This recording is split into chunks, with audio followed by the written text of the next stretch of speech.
Namun Allah Subhanahu wa taala mengirimkan satu pedoman tata cara berkehidupan yang elegan, yang ideal, sehingga mampu merubah tatanan masyarakat yang berada di titik nadir keburukan itu berubah menjadi contoh teladan pada masyarakat terbaik yang pernah hidup di muka bumi. Jahiliyah berubah menjadi khair ummah. Diturunkan Al-Quran, menjadikan hati yang keras dan kasar menjadi lembut dan begitu baik. Pencuri berubah menjadi orang yang sangat dihormati. Orang yang rakus berubah menjadi orang yang begitu dermawan. Orang-orang pecundang berubah menjadi pemenang. Orang-orang pemukul berubah menjadi perangkul. Semua jenis kebaikan yang dibawa oleh Al-Quran berhasil merubah masyarakat itu dari sekedar jahiliyah menjadi istimewa khairu ummah. Kuntum khairu ummatin ukhrijat linnas. Kalian adalah umat terbaik yang pernah terlahir dan berkehidupan di bumi. Demikian persaksian Allah pada transformasi perubahan masyarakat jahiliyah yang terjadi.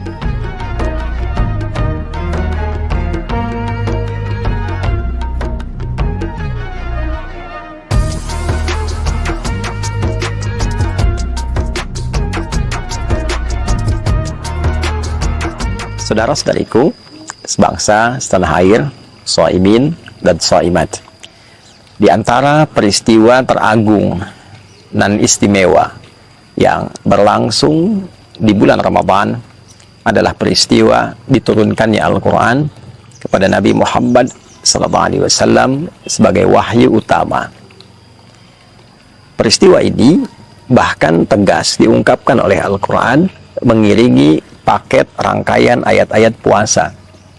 Bila kita baca paket rangkaian ayat puasa ini, kita temukan dari ayat 183, 184, 185, 186 dan 187 di surah Al-Baqarah, surah kedua dalam urutan mushaf Al-Quran.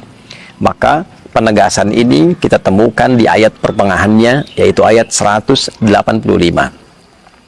Allah Subhanahu wa taala tegas menyampaikan, berfirman, "Syahrul Ramadan alladzi unzila fihi al-Qur'an hudan lin-nas wa bayyinatin minal huda wal furqan." Di bulan Ramadan yang diwajibkan engkau menjalani ibadah puasa itu, saat itulah diturunkan Al-Quran. Al-Quran diturunkan bukan sekedar menjadi kitab bacaan, untuk sekedar kita tilawahi, kita baca, kemudian kita lantunkan dalam keseharian. Tujuan utama Al-Quran diturunkan, kata Allah, hudan linnas, adalah sebagai pedoman berkehidupan untuk seluruh manusia tanpa kecuali. Wabayyinatin minal huda, dan penjelas dari pedoman itu. Dijelaskan bagaimana kita terlahir, untuk apa kita berkehidupan, bagaimana perkembangan dan tumbuh kita dari kecil sampai dengan dewasa, bagaimana kita memilih beraktivitas di dunia yang kita jalani ini, bagaimana kita menata kehidupan yang baik, apa yang harus dikerjakan, apa yang mesti ditinggalkan, bagaimana kita menjalani hidup sampai ke ujung wafat kita meninggalkan dunia, peristiwa apa yang terjadi dalam konteks kita meninggalkan dunia ini saat sakaratul maut, apa yang terjadi di alam kubur, bagaimana keadaan manusia saat dibangkitkan, seperti apa peristiwa dalam kebangkitan itu, bagaimana dan kapan serta di mana manusia dikumpulkan setelah kebangkitan, hingga pada puncaknya adalah penghisaban dan penentuan apakah mendapatkan ridha dan rahmat Allah dengan surga itu, ataukah bertempat di tempat hukuman yang kita kenal dengan neraka itu. Itulah Al-Quran. Jadi saat kita diperkenalkan oleh Allah dengan Al-Quran, mukjizat teragung yang melekat pada kerasulan Nabi Muhammad SAW, dalam saat yang bersamaan kita diajari tentang cara berkehidupan. Al-Quran bukan sekedar mukjizat. Al-Quran adalah manhaj. Al-Quran adalah pedoman yang mengeluarkan kita dari segala macam kerumitan dan kesulitan hidup menjadi cahaya yang mengiringi kita pada kemudahan dan kenyamanan dalam berkehidupan. Itulah sebabnya Allah memberikan satu contoh yang menggugah pada diri kita dan mengajak akal kita dalam saat yang bersamaan untuk berpikir. saat Al-Quran diturunkan di komunitas yang begitu dalam tingkat kriminalitasnya. Semua ragam keburukan nyaris sempurna dilakukan pada komunitas dimaksud, sehingga disebutlah masyarakat ini dengan nama jahiliyah. Perampokan, perzinaan, mabuk, pembunuhan, tipu-menipu, pembegalan, komplit terjadi di lingkup masyarakat ini. Lantas apa yang terjadi?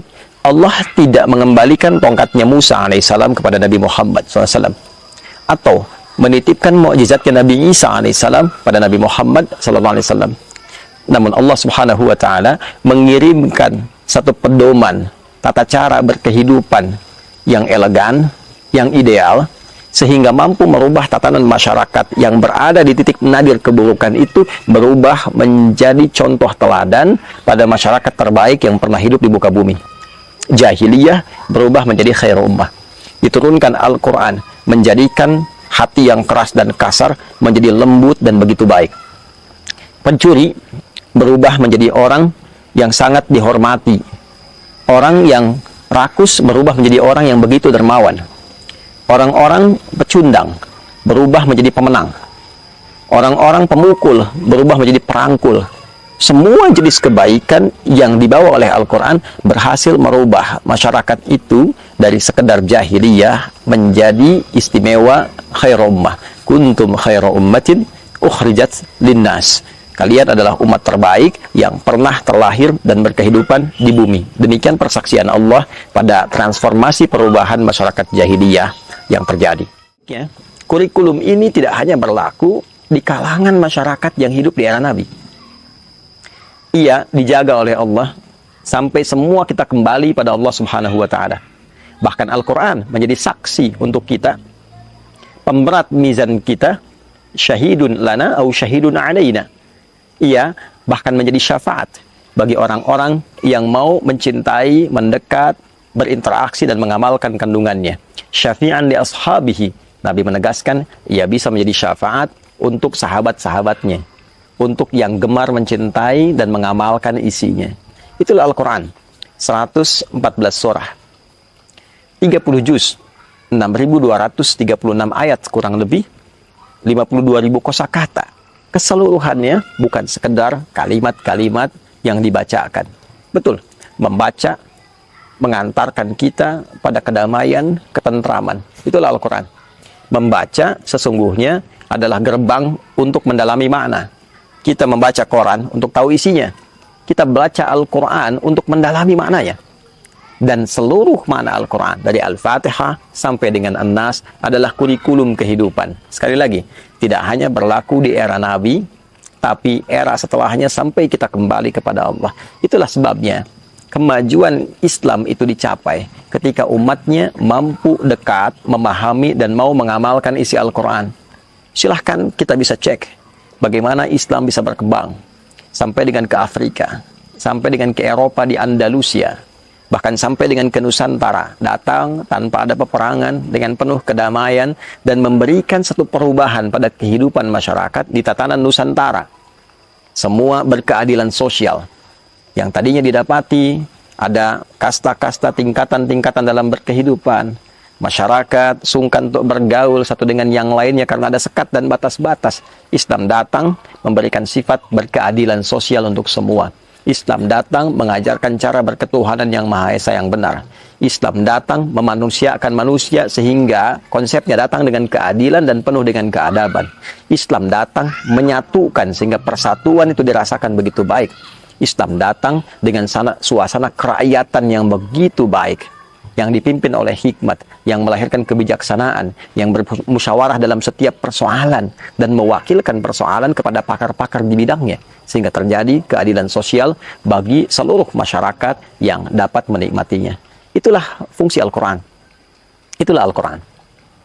Ramadan, khususnya saat kita masuk ke tanggal 17, sebagian ulama memberikan penjelas bahwa ini diantara momentum awal diturunkannya Al-Quran dari Lauh Mahfudz ke langit dunia. Dari langit dunia baru ditebarkan kepada perjalanan masyarakat Islam di era Nabi Sallallahu Alaihi Wasallam melalui Nabi Agung yang sangat mulia itu.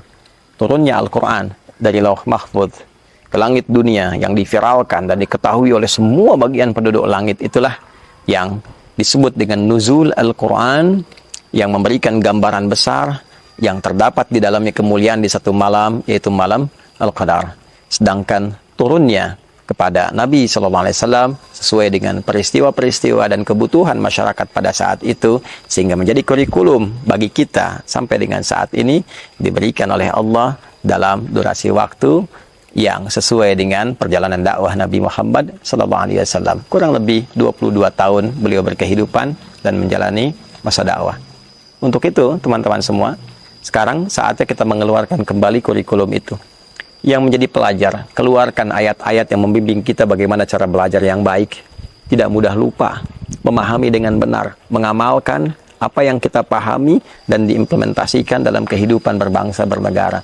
Ayat-ayat tentang penyelenggara negara, bagaimana menjadi pemimpin yang adil, yang baik. Ayat-ayat tentang kehakiman, bagaimana menjadi hakim yang jujur, yang mulia, sehingga dipanggil dengan kalimat yang mulia. Ayat-ayat tentang keamanan saat bertugas di TNI, di Polri. Ayat-ayat tentang parlemen, bagaimana menjadi utusan yang baik, bagaimana menjaga amanah masyarakat, bagaimana seorang anggota dewan akan dihisab. Ayat-ayat tentang bisnis, bagaimana berbisnis yang benar, yang tidak merugikan, tidak memonopoli, mensejahterakan, membangun kemakmuran untuk sesama. Ayat-ayat tentang kerakyatan, bagaimana menjadi rakyat yang baik, bagaimana menjadi rakyat yang kompak, bagaimana menjadi rakyat yang akur, yang bersatu, terjauh dari perpecahan. Ayat-ayat yang membimbing para ustadz, para agamawan untuk menjadi pencerah, menghindari diri dari berbagai tipu daya tarikan dunia, bukan menjual diri, menjual ayat-ayat demi kepentingan-kepentingan materi. Semua tuntunan itu mengantarkan kita pada kesejahteraan dan kemakmuran bersama. Itulah Al-Quran.